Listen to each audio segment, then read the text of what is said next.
நம்ம வாழ்க்கையில நடக்கிற எல்லா கஷ்டத்துக்கும் இது ஏன் விதின்னு சொல்லிட்டு நம்மள நாமளே சமாதானப்படுத்திக்கிறோம். ஆனா ஒரு நிமிஷம் யோசிச்சு பாருங்க. இன்னைக்கு நம்ம வாழ்க்கைய மாத்துறது நம்ம சூழ்நிலை இல்ல, நாம இப்போ செய்யற கர்மம் தான். ஒருத்தர் நம்மளை காயப்படுத்தும் போது நாம கோபத்தோட பதில் சொன்னா ஒரு புதிய கர்ம கணக்கு உருவாகுது. ஆனா அதே நேரத்துல நான் அமைதியான ஆத்மான்னு நினைச்சு அன்பா பதில் சொன்னா நம்ம வாழ்க்கையின் பாதையே மாற ஆரம்பிக்கும். அப்படின்னா கர்மத்தை எப்படி மாத்துறது, பழைய கர்ம கணக்குகளை எப்படி முடிக்கிறது?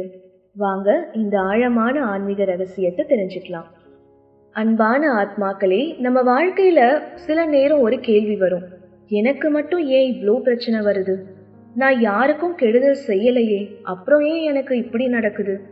எவ்வளோ முயற்சி செஞ்சாலும் ஏன் வாழ்க்கை மாற மாட்டேங்குது? சில நேரம் நம்மளால புரிஞ்சுக்க முடியாத சூழ்நிலைகள் வரும். நாம எதிர்பார்க்காத மனிதர்கள் நம்மளை காயப்படுத்துவாங்க. நம்பியவங்க எல்லாருமே விலகுவாங்க. செஞ்ச நல்லதுக்கு உடனே பலன் கிடைக்காம போகலாம். அப்போ இதெல்லாம் என்னுடைய விதியான்னு நினைக்க ஆரம்பிப்போம். ஆனா ராஜயோக ஞானம் நமக்கு ஒரு ஆழமான உண்மையை சொல்லுது.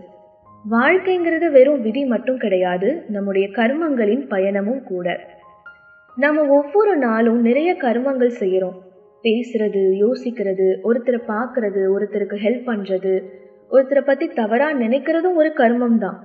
நாம செய்யும் ஒவ்வொரு செயலும் நம்முடைய வாழ்க்கையில ஒரு விதையை விதைக்குது. நல்ல விதை விதைச்சா நல்ல பலன் கிடைக்கும். அன்பை விதைச்சா அன்பு திரும்பி வரும். அமைதியை விதைச்சா அமைதி பெருகும். ஆனா கோபம், வெறுப்பு, பொறாமை, கடுமையான வார்த்தைகள் இதுவும் கர்மங்கள் தான். அதை நம்மளுடைய மனசுல, வாழ்க்கையில ஒரு தாக்கத்தை உருவாக்கும்.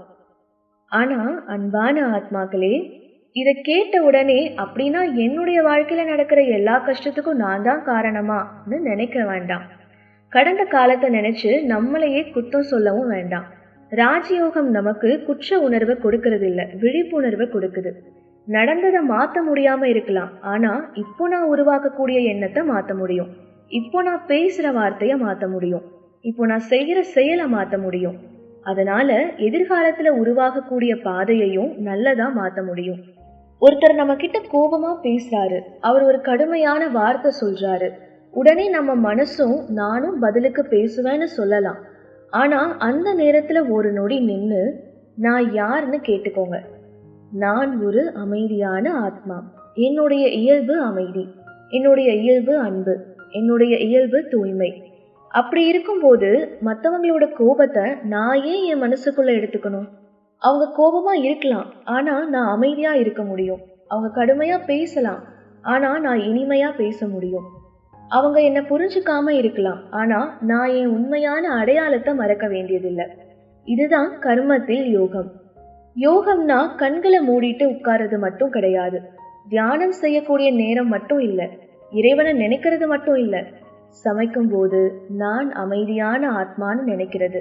வேலை செய்யும் போது நான் இறைவனின் கருவின்னு நினைக்கணும்.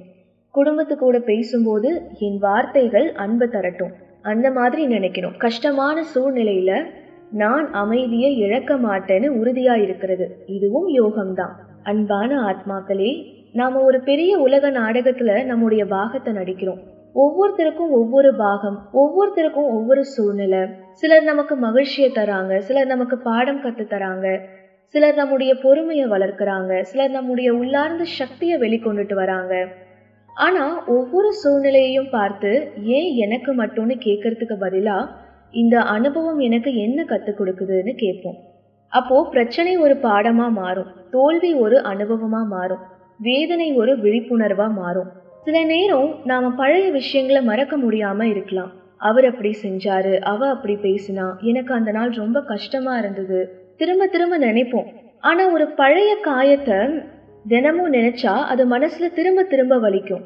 அதனால கடந்த காலத்தை நினைச்சு மனசுல புதிய வலியை உருவாக்க வேண்டாம். நடந்து முடிஞ்சிடுச்சு, அதை மாத்த முடியாது. ஆனா அதிலிருந்து என்ன கத்துக்கிறோங்கிறது தான் நாம தேர்ந்தெடுக்க முடியும்.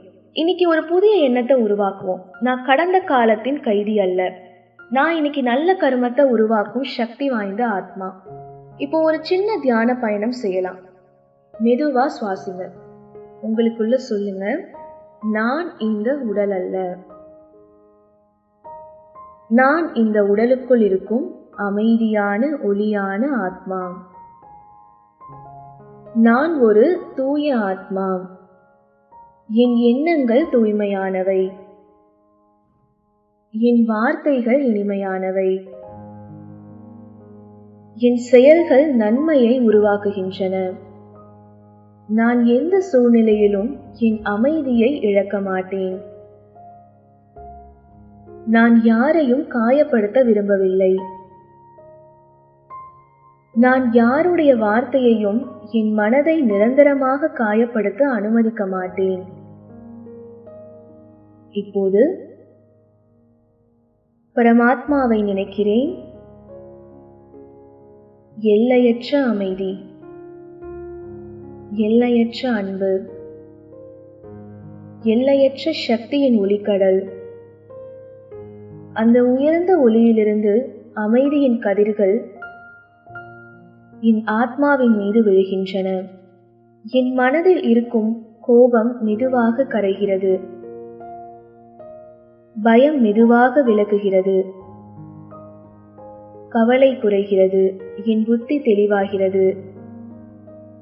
என் உள்ளம் லேசாகிறது.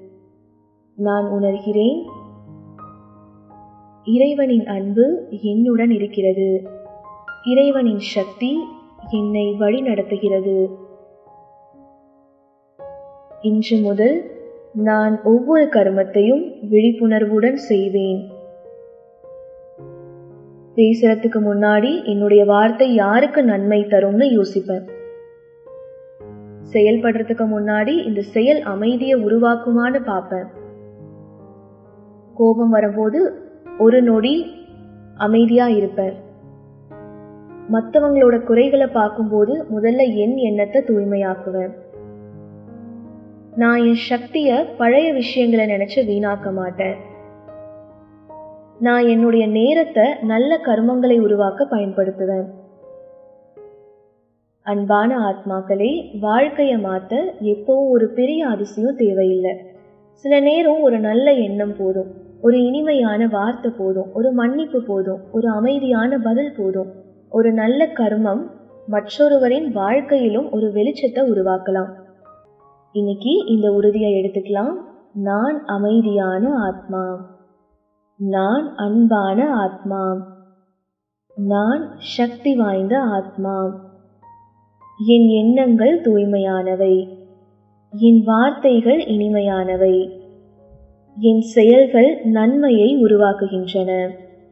நான் இறைவனின் நினைவோடு என் வாழ்க்கை பாகத்தை அழகாக நடிக்கிறேன். நல்லது. ஓம் சாந்தி.